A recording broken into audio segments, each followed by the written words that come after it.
Í Njarðvík, rétt áður en komið til Borgarfjarðar eystra, búa bændurnir Jakob Sigurðsson og Margrét Hjarðar. Auk þess að vera bændur hafa þau síðustu 22 ár sinnt áætlunarferðum á milli Borgarfjarðar og Egilsstaða sem um 70 km leið. Inn í þeim ferðum meðal annars póstflutningur til allra íbúa fjarðarins en áður hafði verið flogið með allan póst á milli og hafði flugfélag Austurland sinnt þeim flutningum. Eftir að félagið hætti því var leitað til Möggu og Kobba eins og þau eru oftast kölluð og ákváðu þau að taka við keflinu. Þannig við byrjuðum bara með jeppa, patruljeppa og svo hefur þetta stekkað svona smám saman. Svo Toyota Hiace, Sprinter, já, bara stekkaði þessu upp. Og upphaflega var þetta bara hugsað sem pósturinn. Fluttu frá Egilsstöðum á Borgarfjörð og hann les inn í sundu þar á Borgarfirði og þá sáu bara einhverjir að dreifa honum þar. Já, þá var náttúrulega pósthús. Það var pósthús. Og það var dreifingi var það. Við sóttum bara póstinn upp í Egilsstað í veg fyrir flugið. Það var nefnilega þannig að árið 2005 var pósthúsið á Borgarfirði lagt niður og eftir það hafa Magga og Kobbi séð póstdreifinguna sjálf og eru í raun með pósthúsið í bílnum.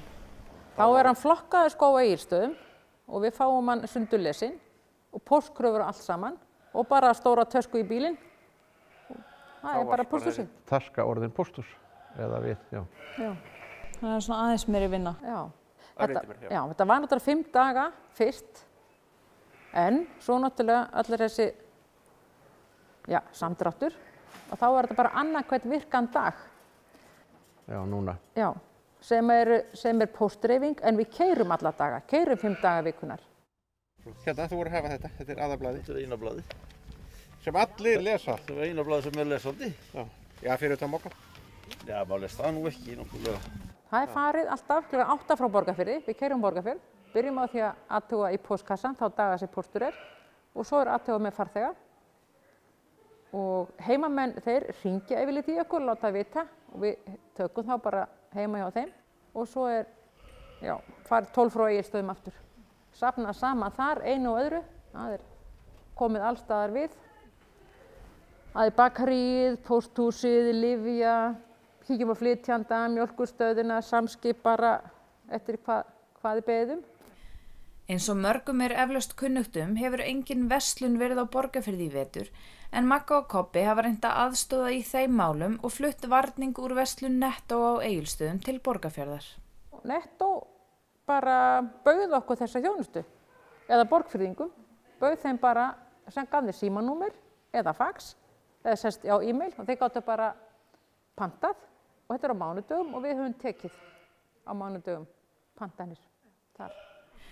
Já, þau hjónin eru ansi góði í rettingum og geta Borgfirðingar í raun haft samband við þau út af hverju sem enda langt fyrir fólk að fara í kaupstað og sérstaklega það vantar bara eitthvað smottir í. Fólk að bardúsa eitthvað heima fyrir, vantar skrúur húsasmiðjunni eða timbur eða hvað sem þá förum við þangað og það eru lyfja, vöruflutningamiðstöðvarnar, taka vörur þar og flytja hér í þá staði sem þarf hér. Já, bara svona það sem menn þurfa eiginlega. Dýralæknirinn og hvað sem Þið segja ekki nei við neinu? Nei, ég man ekki eftir að við höfum þurft þess. Einhvern tímann voru við beðin að taka, velja gardínur fyrir eitt, sko. Það kannski svona, en já. Og gerðu þið það? Það reynt svona að finna út úr því bara, ekki segja það. Já. Já, sami maður baði mig að velja fyrir sér kaffikönnu, þannig. Já. Og þegar kom að góldúknu þá sagði, nei, nú hann að fara að velja góldúki sjálfur.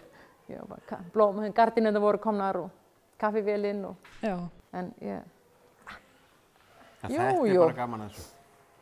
Það var einhvern tíma, þá voru börnin komin á sunnudagskeið. Já, við tökum þau líka með í áætlunarbílum.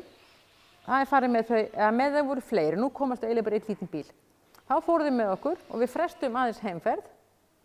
Og nú ef einhvern barni vantar sundskýlu, þá skrefum maður bara í búðina og kaupir sundskýlu. Það bara látið allt ganga upp. En eins og í dæmigerðu litlu samfélagi þarf fólk að sinna mörgum hlutverkum. Jakob því ekki bara bóndi og póstflutningamaður, heldur hann einnig oddviti sveitafélagsins. Hvernig ætli þeim hjúum gangi að sameina þetta allt saman?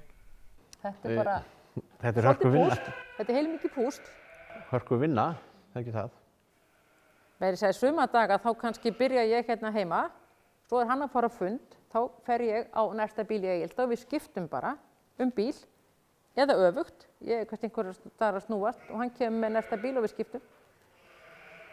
Ég segjum að ég hafi tölvöld mikið meira gaman að vera heim í Fjárhúsum heldur en kannski annars staðar og sérstaklega núna náttúrulega á Sauðburði. Þá fer ég bara ekkert að heiman sko, þá bara ég helst hér heima. Á háannatíma hafa Magga og Kobbi fengið aðstoð frá börnum sínum sem á öðru fólki, bæði í búskap og í áætlunarferðunum. Það kemur hérna frændi minn sem er að vinna annar staðar, hann kemur hérna svona, er oft 10 daga meðan við erum í Sauðburði og það er alveg dásamlegt sko. Það munar það? Já, munar allt svona. Já. Þau segjast hafa farið hátt í 5.000 ferðir á milli Borgarfjarðar og Egilsstaða í alls konar veðrum og vindum á misgóðum vegi og geta því nánast keyrt leiðina blindandi. Það er ofta á fjallinu náttúrulega bara leiðilegt veður. Ekkert gemsasamband, við náum einhver sambandi ef er vont veður og ég sé ekki inn á fjall. Ég veit ekkert hvað hann er.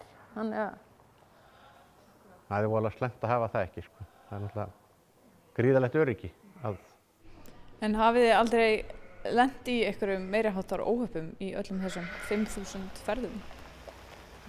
Nei, það hefur sloppið, sem betur fer. við höfum alltaf haldið vegi. En hérna, hvernig sjáu þið framtíðina fyrir ykkur? Ætlið að halda áfram í þessu bara lengi áfram?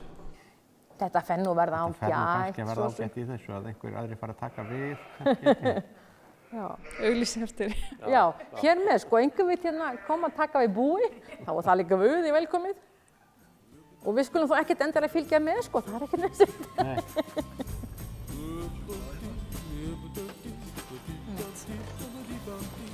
Farin og reynda að gera eitthvað. Já, þá var það pósturinn til Skarta, Bændablað og Maggi.